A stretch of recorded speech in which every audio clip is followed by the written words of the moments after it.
Thanks for tuning in for another session of Back Porch Catechetics. This short video is focused on Catechism of the Catholic Church, paragraphs 2017 to 2029, the in-brief sections on grace. The Theology of Grace opens with a connection to the righteousness of God. This is a very serious and difficult category in theology, and so we need to explore it a little bit. But notice that the point about discussing the righteousness of God is also to discuss that God invites us, enables us, makes us sharers in God's own life, the life of the Trinity. Now, this term that's being translated as righteousness can also be translated as justice. The root concept is that you're made just or you're made righteous or right. And that would be right with the law.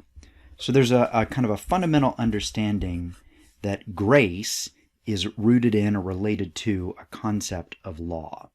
And the phrase is the justice or the righteousness of God. Now there's a lot of debate about the sense of God. And there's sort of two main schools of thought, or two ways this could go. Nothing is probably ever fully to one extreme or the other, but seeing the far extremes help us think about which way we're thinking of the of God phrase, the justice or the righteousness. The one sense of God is like that it always belongs to God and never to us. And so if it always only belongs to God, then when we're thinking of the human sensibility on it, it's simply borrowed. That would be one sensibility for justice or righteousness of God. But the other sensibility would be that, it does belong to God, but that it's truly given to us. Right? God gives it to human recipients of grace in that sense. In which case, the grace on our sensibility, or the righteousness of God, is not simply borrowed, but it belongs. Now, the deepest sense of Catholic theology is that it's a both and, right? So when we speak of the righteousness of God or the justice of God, we're speaking about something which always belongs to God. It is God's own righteousness, but which God gives to us, and therefore it does belong to us. But you could think of schools of thought that would say, nope, it exclusively means God's own righteousness. And you could think of other schools of thought which focus on it exclusively means our own righteousness, that which belongs to us. And again, the opening point in paragraph 2017 for reviewing Catholic Theology of Grace notes that sharers is the key term. So we want to become sharers, and God wants us to become a sharer in grace. Well, then we want to ask, how does this process play out? What are the steps in receiving the righteousness of God? And here we get into a lot of technical terms, but the process ought to be relatively natural to us, because I think we think in these terms even if we never stop to try to explain them in technical sense. There's kind of a first stage of conversion. And then there's this stage of justification.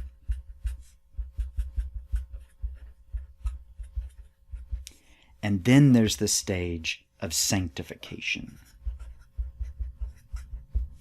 And we really can think of those as three stages that kind of work in order, a 1, 2, 3 sensibility or process or step. Now, conversion is really about the direction. I mean, there's a sense of turning, right? And so conversion is like away from sin and towards the good, or towards God.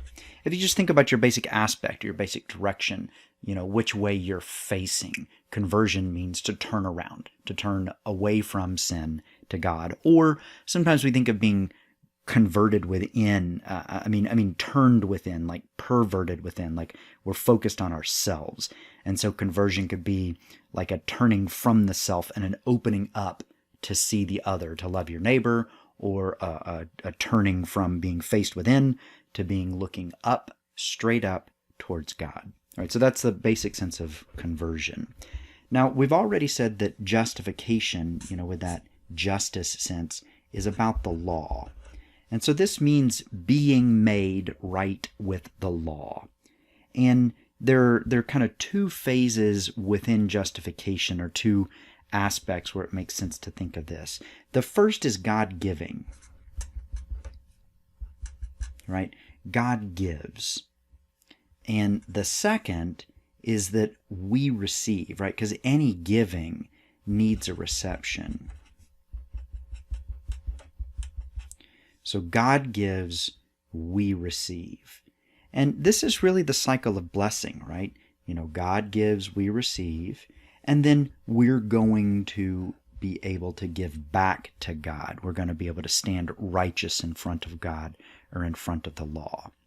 Now, this gets a little tricky because, well, we need another set of distinctions to help us make sense of this. But for first round, what is it that God gives us in grace, in justification? Well, the principal things that God gives are the theological virtues. So, what is it that God is giving? What are we receiving? Well, this is faith. This is hope. This is love. Now, those are all related, but obviously they're distinct in as much as we'd separate faith, hope, and love. Now, faith, hope, and love given to us do something, right? The faith, hope, and love principally establish that life of virtue. And we've spoken before about how they work on the mind and on the heart. And we could call the heart the will. So sometimes we speak of this as, human freedom. What does justification do? What does God's justice do? It sets us free in a life of virtue. And it's for that reason, we're talking about virtue, or if we think of the giving and receiving, that under justification, we have to speak of like God's beginning, the initial bit, but then also of us receiving.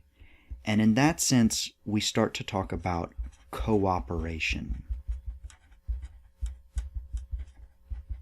But we also speak of operation. So, God gives, God operates, and then we receive, we cooperate. This is a helpful distinction kind of within the theology of justification. All right, well, we know that faith, hope, and love, they're not just one-time gifts. It's not a question of like, do you have faith?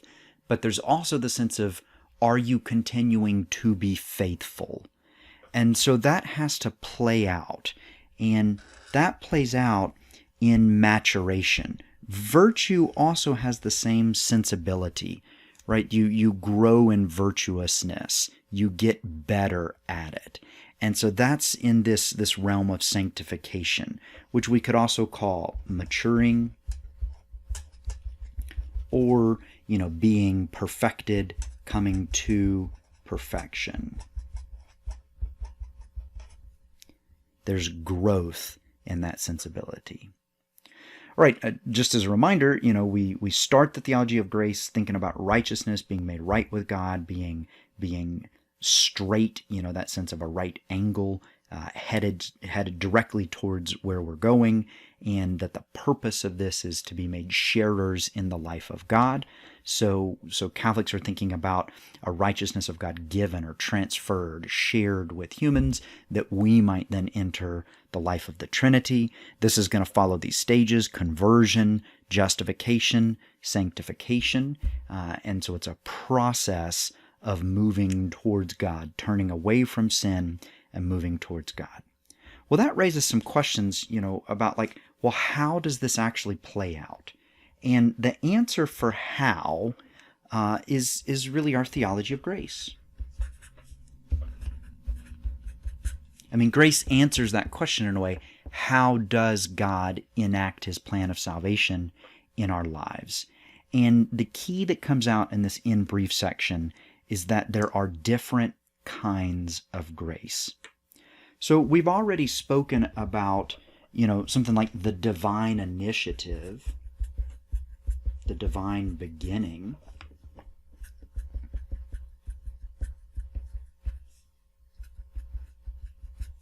And that typically makes us think about like operating grace and cooperating grace as kind of pairs, right?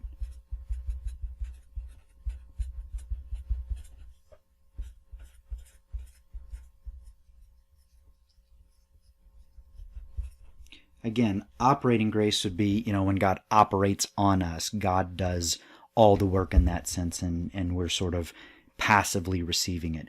Cooperating is when we're like actively receiving it and perhaps giving something back. We've also spoken about grace in the sense of the conversion. But then after conversion, after grace of conversion, we want to talk about justifying. And there's a real debate among Christians about whether justifying is all that's needed for Christianity, or the principal sense of what's needed for Christianity, or whether it also comes with a separate sanctifying.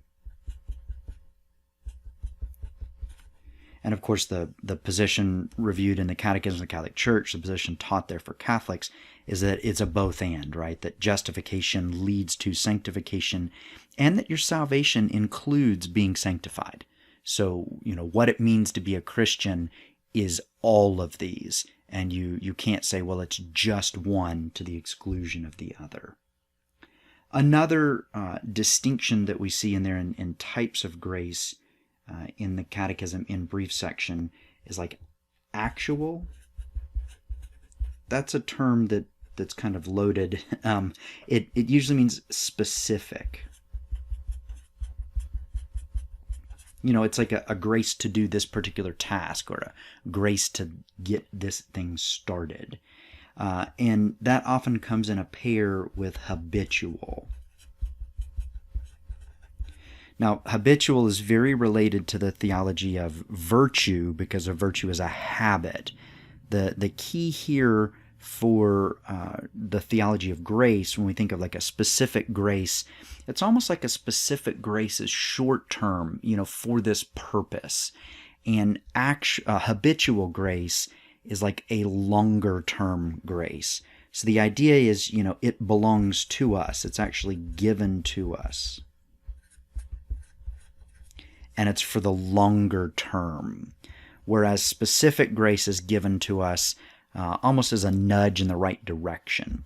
This is sometimes, easily overlaid with operating and cooperating, in the sense that cooperating, plays out for a long time, includes us. All right, so how does God enact this plan of salvation? How does God give us God's righteousness? All right, well, the theology of grace answers that question. And once we start thinking about that, the key is to understand there are different kinds of grace. And here are three sort of main branches where we might want to talk about, are we thinking of God operating on us, or are we thinking about us cooperating with God? Both are grace, but they're different ways of working. Are we thinking of a conversion, maybe even an initial conversion?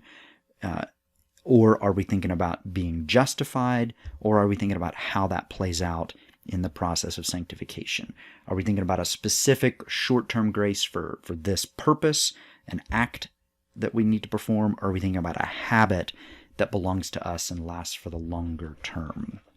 Those are designated or referenced in that in brief section on grace.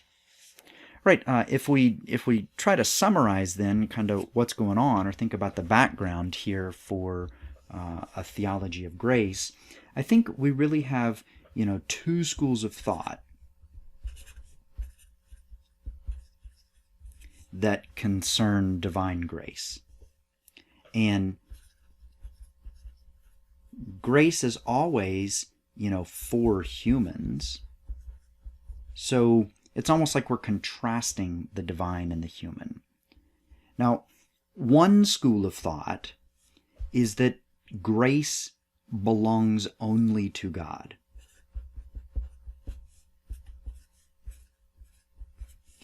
And the sort of corollary there for the human position is that grace covers human agency.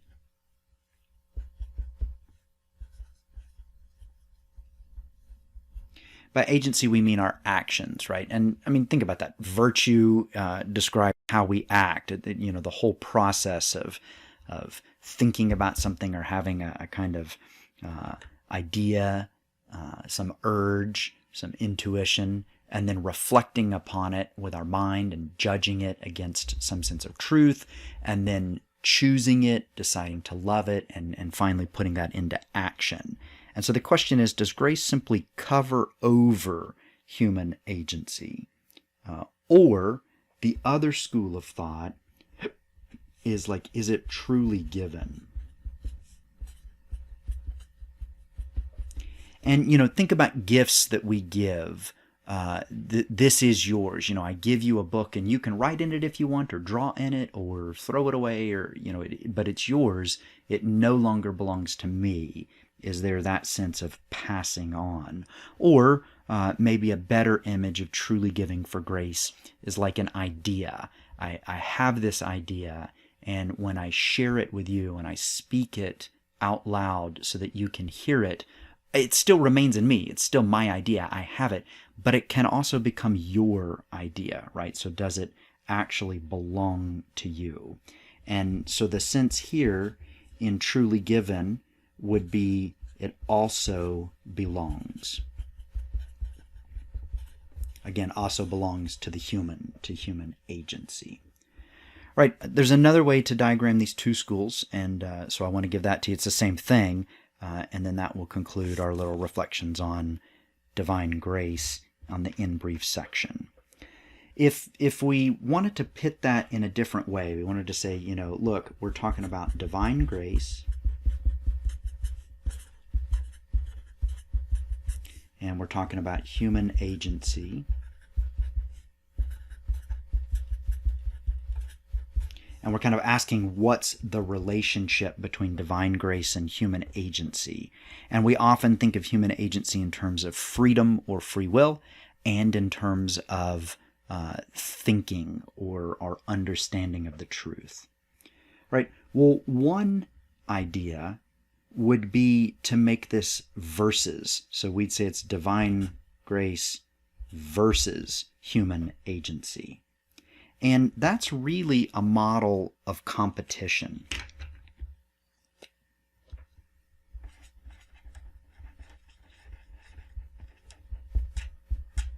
And it's an exclusive or, right? It's like, is it divine grace which saves us, but not human agency? Or is it human agency which saves us, but not divine grace?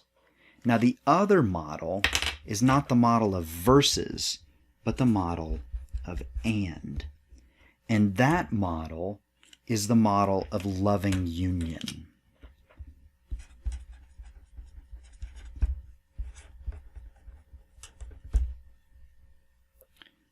A both and, the loving union of divine grace and human agency, cooperation or belonging together. The model of competition has kind of two historical thoughts or schools of thought. Those under the model of competition who choose divine grace sort of and not, or to the exclusion of human agency, tend to be in the Reformation, and in particular Calvin.